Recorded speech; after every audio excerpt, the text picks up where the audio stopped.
So what's up, everybody? Here with Chapter 18 of Book 1 of the Royal Ranger series, A New Beginning. A little recap from 17.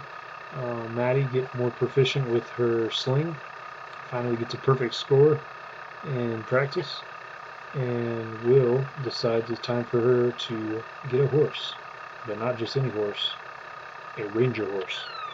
So with that, let's get into 18. They saddled the horses in the stable, then Will took down a large canvas roll hanging on the wall and tied it in place behind his saddle. There was another similar roll hanging next to the first, and he gestured for Maddie to take it. "Tie it behind your saddle," he said. She unhooked it and felt the weight, looking at it curiously. "What is it?"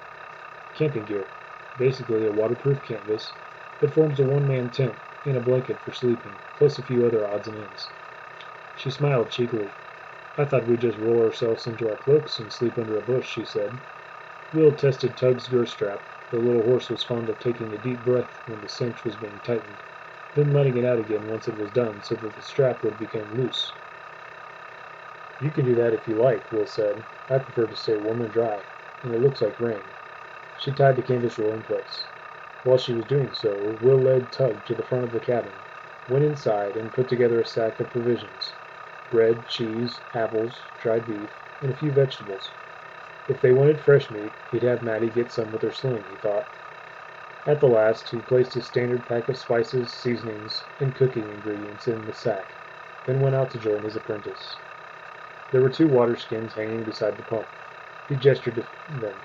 "You can fill them," he said. Maddie moved to do so as he swung up into the saddle. Tug switched his ear and looked at him inquisitively. Will shook his head. "Later," he muttered.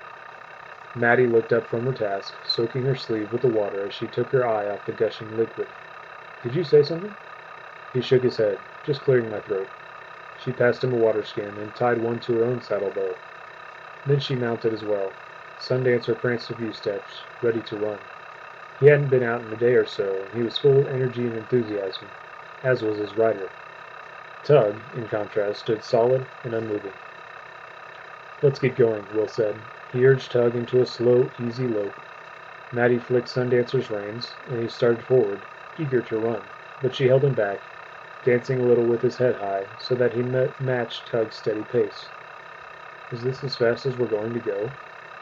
Will twisted in the saddle to look at her. Sundancer was longer in the leg than Tug, and he had to look up to meet her gaze. "I thought so," he replied. Maddie snorted disdainfully. "No wonder it's going to take all day." He made no reply, so she added, "You know Sundancer is an Eridan thoroughbred, don't you?" He nodded. "Eridans are fine horses. They're fast, too. I've heard people say they're the fastest horses on earth." Tug rattled his short mane and made an impolite belching sound. For a moment Maddie looked at the little horse in surprise. It was almost as if he were responding to her claim. Then she dismissed the idea. "They certainly can cover ground," Will agreed calmly. They rode on in silence for a few minutes. Sundancer continued to pull at the reins. Maddie held him back. Tug loped on steadily. "He's like a rocking horse," Maddie thought, watching Tug's gentle, steady, back-and-forth motion. She wriggled impatiently in the saddle. She could feel Sundancer's pent-up energy, and she longed to let him run free, to show Will how a real horse could run. "So where's this ford?" she asked. Will gestured to the southeast. "We follow the high road for 20 kilometers or so. Then we take a fork leading to Pendletown. After we go through the village, we continue on until we come to the Dairylawn River. The road leads straight to the ford." He paused, then added, "It's all signposted." She nodded, noting the last statement particularly. It was almost, she thought, as if he were giving her tacit approval to go off on her own. Then she grinned at him. "Well, I'll be waiting for you there." She clapped her heels into Sundancer's flanks, relaxing the restraining tension on his reins. Instantly the gelding leapt forward, plunging and rearing for the first few meters, then gathering speed as he settled into his gait. His hoofs beat a rapid tattoo on the road's surface, raising puffs of dust with each stride. Maddie's cloak and hair streamed out in the wind behind her, and Will heard her delighted laugh. "He's very fast," Will said. Tug turned his head and regarded him with his left eye. "Not as fast as Sandstorm." "No, perhaps not, but there wouldn't be much in it." "I beat Sandstorm, I remember, but you only managed it in the last few meters." The little horse snorted disparagingly. "I was foxing." Of course you will. He felt Tug begin to pull against the reins, but held him in check. Do you want me to catch him now? Will shaded his eyes to look after Maddie. She and Sundancer were small figures in the distance. A cloud of dust was drifting in the air behind them. Then they rounded a bend in the road and were hidden by the trees. The gradually settling dust was all that was left to show where they had been. Not yet, Will told him. Later. Maddie exulted in the rush of wind through her hair and the smooth, powerful strides of her horse. This was riding, she thought, and she urged Sundancer on to even greater speed. As she reached the first bend in the road, she turned in the saddle to look back. Will and Tug were small figures in the distance now, plodding stolidly along. Well, she thought, what could you expect of a shaggy little barrel like that? Over the years, she'd heard people talk of ranger horses with a certain degree of awe. Now that she'd seen one at close quarters, she couldn't understand what all the fuss was about. And he must be one of the better ones, she said aloud. After all, Will was one of the most senior of all the rangers. It stood to reason that he would have one of the better horses in the corps, if not the best. She felt a delicious streak of rebellion stirring within her. Will was so capable, so knowledgeable, so superior to her in just about every way. He could track game where there was barely a sign to be found. He could shoot with uncanny speed and unerring accuracy, and his knife work was almost superhuman, fast and deadly accurate. But here was something she was better at. With a sudden moment of honesty, she amended that thought. Her horse was better than Tug, she thought. But then, if she had the intelligence to select a superior horse, why shouldn't she share in that superiority? Sundancer would run Will's little gray pony into the ground, she told herself. And as she had that thought, she decided that she wanted their victory to be overwhelming. It wouldn't be enough to simply beat Tug and Will to this dairy-line ford. They would do it thoroughly, crushingly. If Will said it would take a day to reach the ford, she decided that she'd do it in half that time. She leaned forward over Sundancer's neck. Come on, boy, we've got a point to make. Sundancer's ears went back, and he tossed his head in delight. He loved to run. In fact, he lived to run. It had been bred into his bloodline for generation after generation. He lengthened his stride and accelerated. Maddie yelled in delight. She had never felt him run so fast before. It was exhilarating, and she gave herself over to the sheer, pulse-racing excitement of the ride. Tug continued his steady, measured lope. Dug-a-dum, dug-a-dum, dug-a-dum, went his hoofs on the hard-packed surface of the highway. From time to time, he would turn his head to look at Will, but his rider never responded to these hints. Finally, Tug decided to address the matter directly. Tell me when you want me to start running. Trust me, you'll be the first to know. Dug-a-dum, dug-a-dum, dug-a-dum. It has to be said that ordinarily, Maddie was not the sort of person who would allow her horse to overextend himself.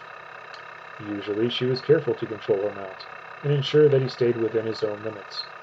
But the excitement of the ride, the exultation of the speed that she felt, and the temptation to show Will and his horse how superior Sundancer was, led her into error.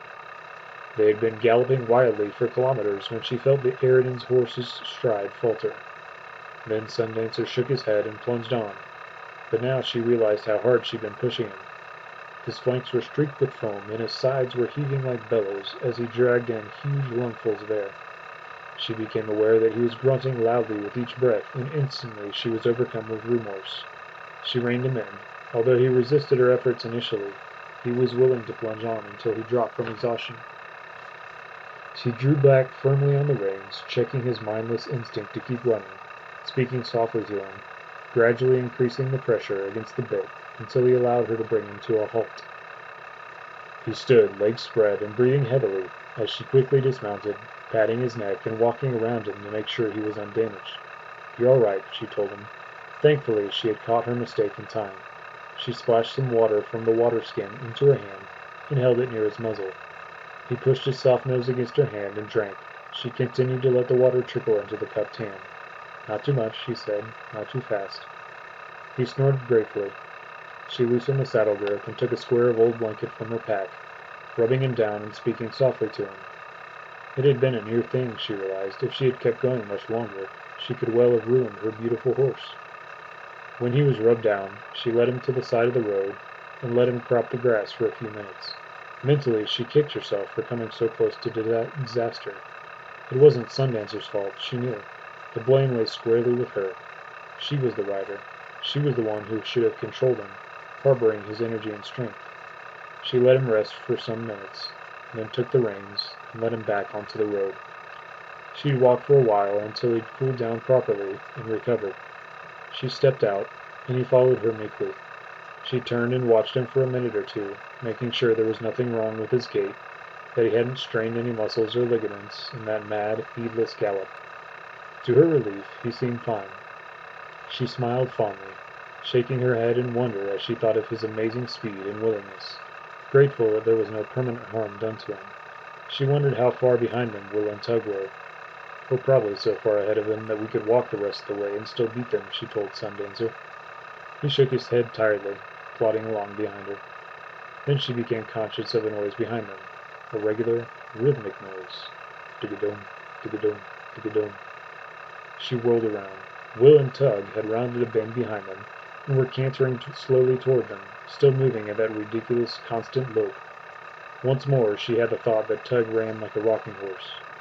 Be that as it may, she thought, he was a very consistent rocking horse. Will drew up beside her. He didn't check Tug as they came level. Sundancer lifted his head at the sight of the smaller horse and dragged back against her reins, but she held him in check. "Your horse looks tired," Will said amiably as he began to move ahead of her. "He'll be fine," she said defiantly. He turned in the saddle to look back at her as he and Tug drew away. "I'm glad to hear it," he said. Then he faced the road ahead and called back over his shoulder, "We'll wait for you in Pendletown." She glared at his back, then turned and began to tighten Sundancer's girth. The Aridan, spent as he was moving nervously, eager to set off after Tug. She placed one foot in the stirrups, then stopped. He wasn't ready yet. If she allowed him to run, she might injure him. Reluctantly, she took her foot out of the stirrup and loosened the cinch again. Then she resumed leading the horse at a walk. At the next bend already, Will was surreptitiously watching over his shoulder. He saw her begin to mount, then saw her come to a decision, and begin walking the horse once more. "Good girl," he said approvingly. "How's that?" Tug, of course, was facing the road ahead and hadn't seen Maddie's moment of indecision. "She won't mistreat her horse, even if it means losing the race. We'll make a ranger of her yet." They rode on in silence for several minutes before Will spoke again. "If only she drank coffee," he said. Dug-a-dum, dug-a-dum, dug-a-dum. All right, so that's it for 18. Maddie, a little headstrong, a little reckless, we're learning. And she also learned the measure of a ranger horse. So maybe that'll change her mind in the future when it comes to her getting around. Alright, so like I said, that's it for 18. See you next time in 19. Have a good one, and God bless.